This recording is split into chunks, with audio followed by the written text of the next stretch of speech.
Well, howdy there, Internet people. It's Bo again. So tonight we're going to talk about a concept I have brought up a couple of times.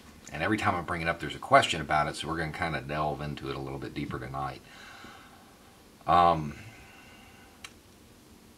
In the United States in particular, but this is true in most countries, every law, no matter how ridiculous, no matter how stupid, no matter how trivial it seems, is backed up by penalty of death. Every single one. And the confusion sets in because death is very rarely listed as a penalty for not complying with the law. You know, during the vaccine video, you know, people were like, nobody's going to hold a gun to someone's head and make them take a vaccine. During the draft video, people were like, it's not government violence. They're just making them fill out a form. Okay, so what I want you to do is think of the stupidest law you can possibly imagine, like the most ridiculous one in your jurisdiction, whether it's collecting rainwater or having solar panels on your roof, whatever, the dumbest law you can think of. I always like to use jaywalking, for those overseas, crossing the street in the wrong spot. I like to use it because it's a law in most jurisdictions and it's stupid. So, you cross the street in the wrong spot. Cop sees you, writes you a ticket. You're not going to pay this ticket. You're not going to be punished for crossing the street. Okay? So you don't pay the ticket. What happens next? First, they try to encourage you, extort you into complying. They may suspend your license, they may send you a letter with a court date, whatever. Okay, so you don't go to the court date. What happens? Judge gets mad, writes a bench warrant for your arrest, and now the suspended license and the bench warrant are at the same place. You know, normally they don't dispatch somebody to go arrest you for a bench warrant. They wait till you get pulled over. So you get pulled over. You're sitting there in the car. What happens then? Now at this point, all you have done is cross the street in the wrong spot and then refuse to be punished for it.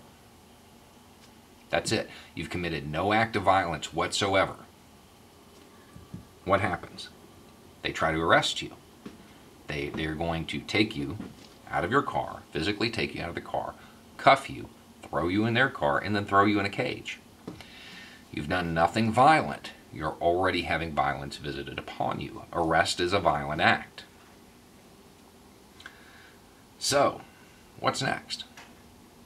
Let's say you don't let them arrest you. You refuse to be punished for crossing the street in the wrong spot, and you don't comply. Now, if you have a decent officer, it'll start off with pepper spray. But at the end of the use of force continuum, it's death. They kill you. You resist hard enough, they kill you. Every law.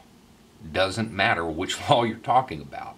At the end of the road is a cop with a gun. So that's why I'm extremely reluctant to support many laws. Because I don't ask, would it be better off for people if somebody did this? I ask, is it okay to kill the person if they don't?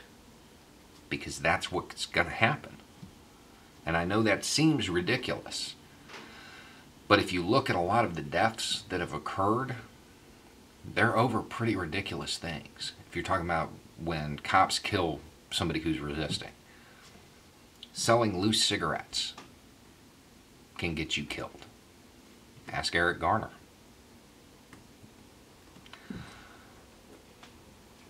So that when I talk about the power of a government gun or government violence, that's what I'm talking about.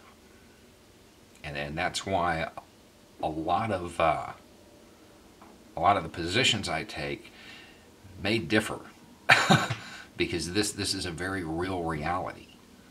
This is a very real thing. At the end of the day, at the end of the road, whatever law that is being suggested, they will kill somebody over. Anyway, it's just a thought. Y'all have a good night.